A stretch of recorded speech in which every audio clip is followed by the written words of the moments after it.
मंडई मे महिन्यात सुरू होतोय अधिक मास, ज्याला मलमास, पुरुषोत्तम मास किंवा धोंड्याचा महिना म्हटलं जातं. आणि ह्या महिन्यामध्ये विवाह, मुंज, गृहप्रवेश, बारसं ह्यासारखी मंगल कार्य केली जात नाही. पण मग हा जो अधिक मास आहे तो नक्की किती तारखेला सुरू होतोय आणि किती तारखेपर्यंत असणार आहे, कोणती कार्य या महिन्यात केलेली चालत नाही आणि कोणती कार्य या महिन्यात केली जातात, ह्याबद्दल जरा सविस्तर जाणून घेऊया. हिंदू पंचांगानुसार 2026 हे अत्यंत महत्त्वाचं असं वर्ष आहे. मराठी महिन्याप्रमाणे बघायला गेलं तर ज्येष्ठ महिना हा अधिक आलेला आहे. म्हणजे यंदा 2 ज्येष्ठ महिने आलेले आहेत असं आपण म्हणू शकतो. कारण ह्यावर्षी आलेला आहे अधिक मास. अधिक मासालाच मलमास, पुरुषोत्तम मास किंवा बोलीभाषेत आपण त्याला धोंड्याचा महिना म्हणतो. हा काळ धार्मिक आणि आध्यात्मिक दृष्टिकोनातून फार महत्त्वाचा मानला जातो. ह्या महिन्यामध्ये मी सुरुवातीला म्हटलं तसं लग्न किंवा मुंज, गृहप्रवेश, बारसं ह्यासारखी कुठलीही मंगल कार्य केली जात नाही. पण मग ह्या महिन्यात काय करावं? पूजापाठ, व्रतवैकल्य, जप, तप, दानधर्म ह्यासाठी हा काळ अत्यंत शुभ मानला जातो. भगवान श्रीहरी विष्णूची पूजा ह्या महिन्यात केली जाते आणि भगवान श्रीहरी विष्णूंना प्रसन्न करून घेण्यासाठी हा काळ सर्वोत्तम काळ आहे. पण हा महिना नक्की कधी सुरू होत आहे, तर यंदा हा महिना सुरू होत आहे 17 मे 2026 रोजी आणि हा महिना संपणार आहे 15 जून 2026 रोजी. म्हणजे 17 मे पासून ते 15 जून पर्यंत हा अधिक मास असणार आहे. त्यामुळे आपण जे मराठी वर्ष आहे ते यंदा 12 महिन्याचं नसून 13 महिन्याचं आहे. पण हा अधिक मास जो आहे किंवा धोंड्याचा जो महिना आहे तो एवढा विशेष का असतो?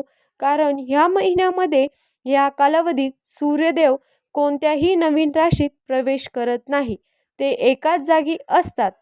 ह्या अधिक मासामध्ये अनेक वेगवेगळ्या गोष्टीचं दान केलं जातं, जप तप केलं जातं.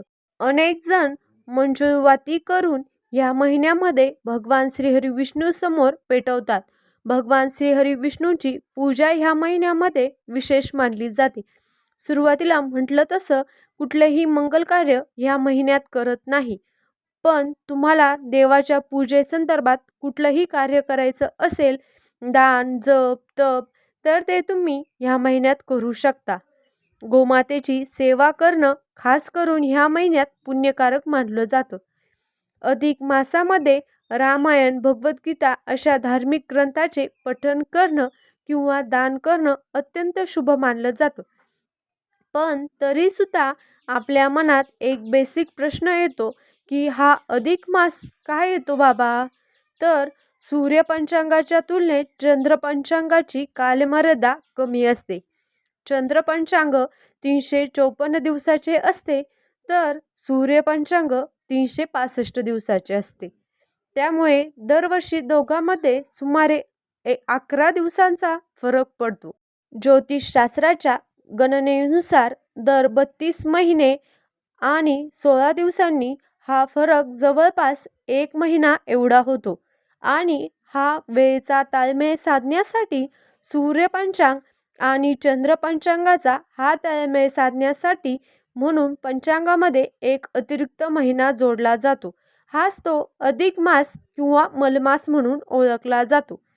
म्हणजे सगळं चंद्र सूर्याच्या गतीवरती अवलंबून असतं, हे गणित आहे. आता ह्या अधिक मासामध्ये आणखीन एक प्रथा आहे, ती म्हणजे लेक जावयाला बोलवलं जातं घरी आणि त्यांना कपडे केले जातात किंवा भेटवस्तू दिली जाते.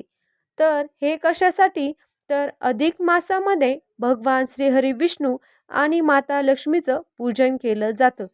तर जावयाला आपल्याकडे नारायण स्वरूप म्हणून पाहिलं जातं, विष्णू स्वरूप म्हणून पाहिलं जातं आणि म्हणून जावयाला आपल्या घरी बोलून विष्णू स्वरूप समजून त्याची पूजा केली जाते आणि त्यांना भेटवस्तू दिल्या जातात. पण जावई लोक याचा वेगळाच अर्थ काढतात असंही आता समाजात बघायला मिळतं. आणि अधिक मासात काय दिलं सासऱ्याने असं विचारलं जातं. पण त्यामागे एक धार्मिक भावना आहे, हे प्रत्येकाने लक्षात ठेवलं पाहिजे.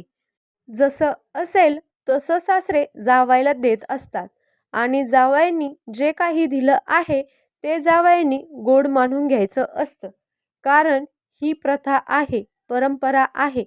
त्यामागे धार्मिक भावना आहे, ती विसरायची नाही. मंडळी, अधिक मासात अनेक जण वेगवेगळे व्रत किंवा नियम सुद्धा घेतात. वेगवेगळ्या नियमामध्ये कोणी सूर्यास्तापूर्वी जेवणाचा नियम घेतं, तर कोणी एक वेळ जेवणाचा नियम घेत असतं. असे वेगवेगळे नियम ईश्वरासाठी म्हणून घेतले जातात. कुठलाही नियम घेताना आपल्या तब्येतीला झेपेल, आपल्याला सोसेल अशा पद्धतीनेच नियम घ्यावा. प्रकृती लक्षात घेऊनच मग जप, तप आणि उपवास करावेत. पण दानधर्म किंवा ईश्वराचं नामस्मरण हे तुम्ही कधीही आणि कितीही वेळा करू शकता. मंडळी, आपल्या चॅनलवर आपण अधिक मासाबद्दल आणखीन वेगवेगळे व्हिडिओ घेऊन येणार आहोत. तुम्हाला अधिक मासाबद्दल नक्की काय जाणून घ्यायचं आहे तर कमेंट बॉक्समध्ये नक्की लिहा.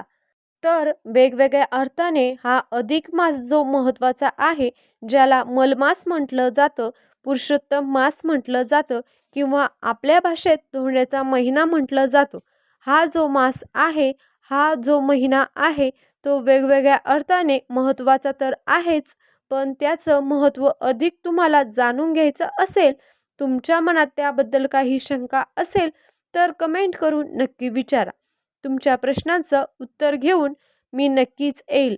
अशाच प्रकारच्या माहितीपूर्ण व्हिडिओसाठी आपल्या चॅनलला सबस्क्राईब करा आणि बेल आयकॉनवर सुद्धा क्लिक करा, म्हणजे आपल्या नवनवीन व्हिडिओचं नोटिफिकेशन तुम्हाला मिळत राहील. धन्यवाद.